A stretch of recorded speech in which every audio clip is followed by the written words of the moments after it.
ATS और NIA की विशेष अदालत लखनऊ के अंदर एक कार्रवाई चल रही थी। कटघरे के अंदर कोई और नहीं बल्कि जिला जज रहे उनका पोता खड़ा हुआ था। अदालत उससे सवाल कर रही है, पहला सवाल, दूसरा सवाल, तीसरा सवाल, इस तरह से लगातार सवाल पर सवाल किए जा रहे थे। लगभग 2002 सवाल किए गए और हर सवाल का एक ही जवाब दिया जा रहा था कि जब ये हुआ है तब मेरे मन की स्थिति ठीक नहीं थी, मेरी मानसिक स्थिति ठीक नहीं थी, कह सकते हैं कि मैं पागल हो गया था। पागलपन में ही ये सब कुछ हुआ है, सचमुच में नहीं हुआ है। अदालत ने पूरा पक्ष सुना और सुनने के बाद जब दूसरा पक्ष सुनती है, उससे बातचीत करती है, तो एटीएस, एनआईए और पुलिस ये कहती है कि हमारे पास इसके खिलाफ पर्याप्त सबूत हैं, ये झूठ बोल रहा है, इसकी मन की स्थिति उस दिन भी ठीक थी, आज भी ठीक है। तभी अदालत उसको फांसी की सजा का हुक्म सुनाती है। कहती है कि इसको समाज में रहने का कोई अधिकार नहीं है, जो इसने किया है वो वाकई देश की सुरक्षा के लिए बहुत ज्यादा गलत है, भयानक है। इस घटनाक्रम के बाद जब ये अखबारों में, सोशल मीडिया पर ये खबर तैरती है, चलती है, लोगों को पता चलता है, तो नाम आता है मुर्तजा अब्बासी का। अहमद मुर्तजा अब्बासी को जो फांसी की सजा सुनाई जाती है, तो इस सजा से न केवल मुर्तजा के परिवार के लोग सफर कर रहे हैं और वो पूरी तरह से चौराहे पर आ गए हैं, बल्कि न जाने कितने ऐसे मुर्तजा होंगे जिन्हें भविष्य में वक्त बे वक्त अपनी ईमानदारी का सबूत देना पड़ेगा। आज की कहानी उसी मुर्तजा की है जिसने ऐसा कृत्य किया है, ऐसा कांड किया है, जिसको सुनने के बाद आप लोग सोचने पर मजबूर हो जाएंगे कि आखिरकार कोई पढ़ा लिखा ब्रिलियंट व्यक्ति ऐसा कैसे कर सकता है। आज की जो सच्ची घटना मैं आपको सुनाने जा रहा हूँ, ये सच्ची घटना है उत्तर प्रदेश का एक जिला है गोरखपुर, और ये गोरखपुर जिले का ही एक गोरखनाथ मुख्य द्वार पर शाम लगभग 7:24 के आसपास का वक्त रहा होगा। 3 अप्रैल 2022 की वो शाम का वक्त था। एक लड़का जिसकी उम्र ज्यादा नहीं थी, लगभग 30 साल के आसपास, वो लड़का अपने गमछे के अंदर कुछ छुपा के लेके आया था। एक कार से जैसे ही उतरता है तो इस गोरखनाथ मंदिर के मुख्य द्वार से थोड़ा सा ही बगल में खड़ा हुआ था, और इसने अपने उस गमछे में से एक हथियार निकालता है, इसे बांके बोलते हैं, दराती जैसा वो होता है। उसे निकालता है। निकालने के बाद उसने जोर जोर से चिल्लाना शुरू कर दिया। वहाँ आसपास बहुत सारे लोग हैं, साथ ही सीसीटीवी कैमरे हैं, और सीसीटीवी कैमरे में ये दृश्य पूरी तरह से कैद हो रहा था। वो वहां से भीड़ से अलग हटता है, और भीड़ से अलग हटने के बाद मुख्य द्वार पर 20वीं पीएससी आजमगढ़ के 2 जवान हैं, गोपाल गौड़ और अनिल कुमार पासवान, दोनों बैठे हुए थे। सीधा दौड़ते वहां जाता है और जाने के बाद सबसे पहले अनिल कुमार पासवान पर वो हमला बोलने की कोशिश करता है। अनिल कुमार अपने आप को बचाने की कोशिश कर रहे थे।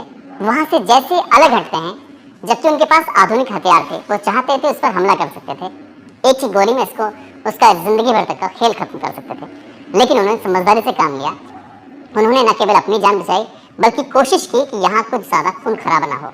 वो थोड़ा सा अलग जाते हैं, गिर जाते हैं। उसके बाद भी ये लड़का, जिसका नाम अहमद मुर्तजा अब्बासी होता है, ये शांत नहीं होता और उस बाकी उस दराती से उन पर हमला करने की कोशिश करता है।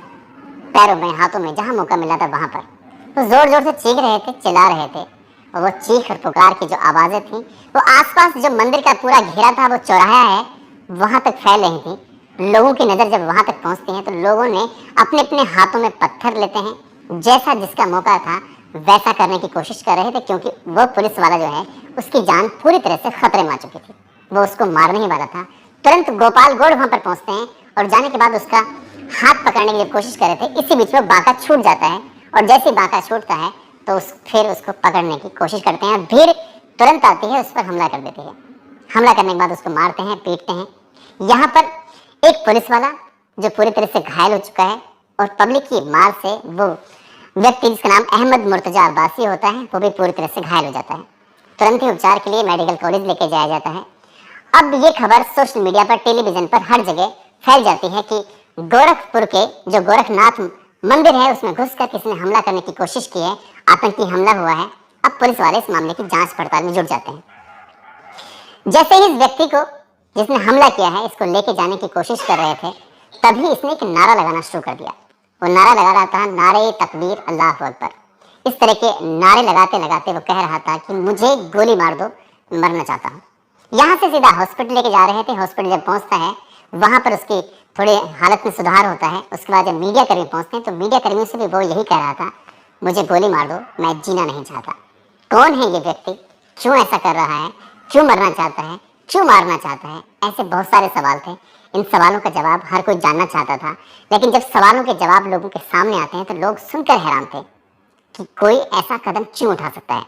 वो भी कोई सामान्य व्यक्ति नहीं है, वो भी बहुत खास व्यक्ति है। खास इसलिए क्योंकि शहर का ऐसा कोई व्यक्ति नहीं है जो इन्हें नहीं जानता, जो इन्हें नहीं पहचानता। दरअसल बात कर रहा हूँ गोरखपुर का एक इलाका है सिविल लाइंस, और सिविल लाइंस में रहने वाला जिसका नाम है अहमद मुर्तजा अब्बासी। कक्षा 1 और 2 की पढ़ाई करता है सेंट जॉन बॉस्को लखनऊ से, और यहाँ से इसके पिताजी, इसके पापा इसको लेके चले जाते हैं सीधा मुंबई। मुंबई में इसके पापा क्योंकि वकील होते हैं, वकील होने की वजह से कई ऐसी कंपनियां हैं, कई ऐसे बैंक हैं जिसके वो लीगल एडवाइजर हैं, जहाँ बहुत सारे हिसाब किताब लगाए जाते हैं, जिनके बारे में बताया जाता है। मुंबई चला जाता है, कक्षा 1 से लेकर 12वीं तक की पढ़ाई करता है। पहली क्लास से इतना होशियार, ब्रिलियंट, जिसका कोई जवाब नहीं, हर बार फर्स्ट आता है। और हाई स्कूल में जब पहुंचता है तो कॉलेज को टॉप कर देता है। इंटर में जाता है तब कॉलेज को टॉप कर देता है। पहली ही बार में आईआईटी बॉम्बे से फार्म भरता है और आईआईटी बॉम्बे में इसका सिलेक्शन भी हो जाता है। सिलेक्शन होता है मैकेनिकल इंजीनियरिंग के लिए, और वहाँ भी वो बहुत शानदार तरीके से अपनी पढ़ाई को पूरी करता है। इधर जो इसका परिवार है, परिवार में इसके कई लोग ऐसे हैं, यहाँ चाचा हैं एक के अब्बासी, शहर के जाने माने डॉक्टर हैं। शायद ही किसी ऐसे व्यक्ति का पाला न पड़ा हो जो इनके हॉस्पिटल में जाकर इलाज न कराया हो। इसके दादा गोरखपुर के जिला जज रहे हैं, उनके नाम से पूरा शहर उनको बाकायदा पहचानता है कि इसके लड़के के जो दादा हैं वो जिला जज रहे हैं, और इसके चाचा शहर के जाने माने चार्टेड अकाउंटेंट भी रहे हैं।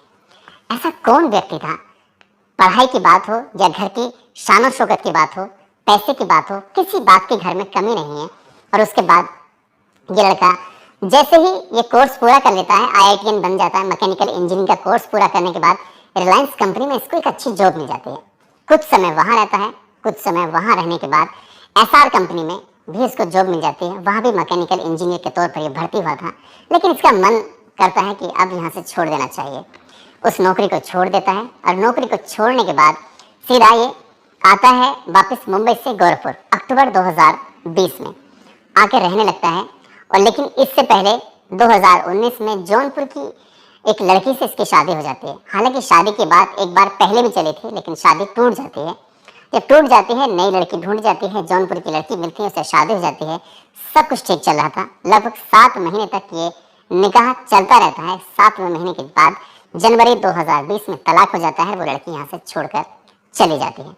लेकिन इसके बाद इस बीच में इसने नौकरियां भी की, शादी भी की, सारे वो काम किए, और साथ साथ में वो ऐसी ऐसी चीज़ें गूगल पर सर्च करता था, जैसे कि हथियार कैसे बनाए जाते हैं, आईएसआई संगठन से कैसे जुड़ा जा सकता है। ऐसी कई सारी जानकारियाँ थीं, कई सारी ऐसी बातें थीं जिनसे जुड़ा हुआ था और जिनके लिए वो काम करने की कोशिश कर रहा था। गवर्नमेंट की जो खुफिया एजेंसी होती है उसको कहीं ना कहीं शक था। उसने 16 ऐसे नामों को चिन्हित किया 31 मार्च 2022 को, और उन 16 नाम की सूची गोरखपुर की पुलिस को दी जाती है और कहा जाता है कि इन पर कुछ डाउट है, ये कुछ संदिग्ध हैं, इनके बारे में पता किया जाए। तभी एटीएस के 2 जवान सिविल लाइंस के इस इलाके में जाते हैं। मुर्तजा के घर जाने के बाद ये पता करने की कोशिश कर रहे थे। पहले दरवाज़ा खटखटाते हैं, आवाज़ लगाई जाती है। आवाज़ लगाने के बाद घर से एक व्यक्ति निकल के आते हैं, पूछते हैं क्या बात है। एटीएस के जवान कहते हैं कि हमें मुर्तजा से मिलना है। क्यों मिलना है, क्या बात है? तभी वो कहते हैं कि दरअसल उसके नाम 35 लाख रुपए का समन है। अगर मुर्तजा हो तो ये समन हम उसी को देना चाहते हैं, और 35 लाख का घपला घोटाला है। लेकिन यह शायद 35 लाख की कोई बात नहीं थी। ये एटीएस ये जानना चाहती थी कि आखिर ये कर क्या रहा है।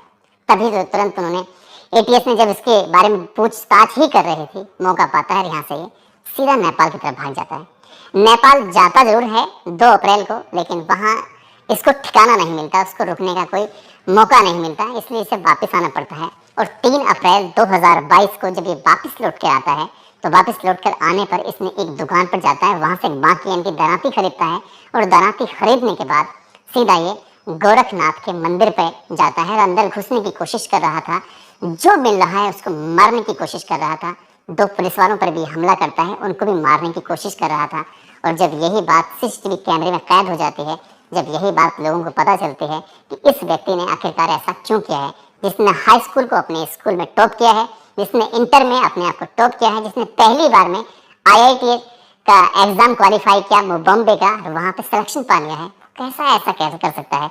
पब्लिक में कहता है कि मैं पागल हो चुका हूँ, मेरा दिमाग खराब है, मुझे मार डालो, मुझे गोली मार दो। क्यों मारना चाहता है? ATS ने और NIA उत्तर प्रदेश पुलिस ने जब अपने स्तर से जांच की, इसके पास लैपटॉप में कुछ ऐसी संदिग्ध चीजें पाई जाती हैं जिन्हें देखकर लग रहा था ये पागलपन में हो ही नहीं सकता। परिवार के लोग अच्छे अच्छे पदों पर आसीन थे, दादा जिला जज से रिटायर्ड हो चुके थे, घर में एक बहुत अच्छा हॉस्पिटल चल रहा है, पापा कई कंपनियों के लिए लीगल एडवाइजर का काम कर रहे थे। ये तो खैर जेल चला जाता है, लेकिन इसके जेल जाने के बाद जब परिवार की दिक्कतें आती हैं, जाहिर सी बात है कई दोस्तों पर भी आफतें आती हैं, और जब लोग सफ़र करने लगते हैं तब लगभग 10 महीने बीत जाने के बाद 30 जनवरी 2023 को लखनऊ की विशेष अदालत इस व्यक्ति को फांसी की सजा का हुक्म सुनाती है।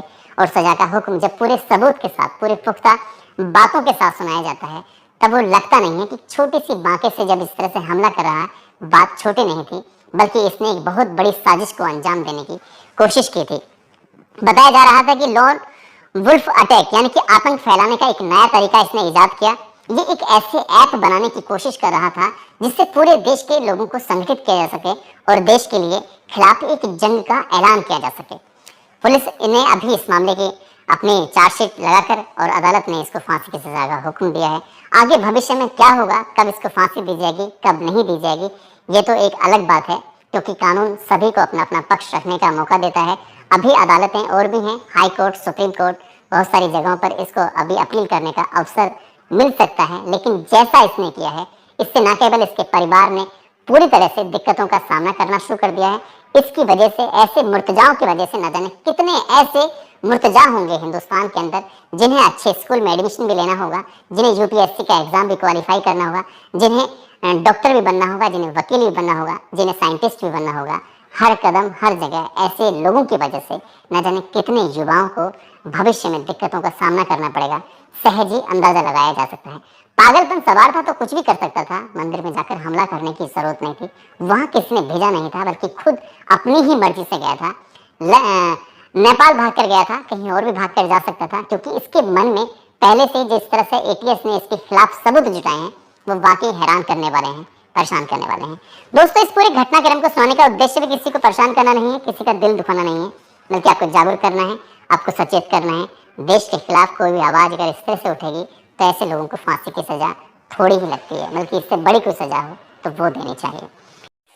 नमस्कार, आदाब, सत श्री अकाल, जय हिंद दोस्तों। मैं समीर तनेजा, आज तक न्यूज़ 21 में आपका स्वागत है।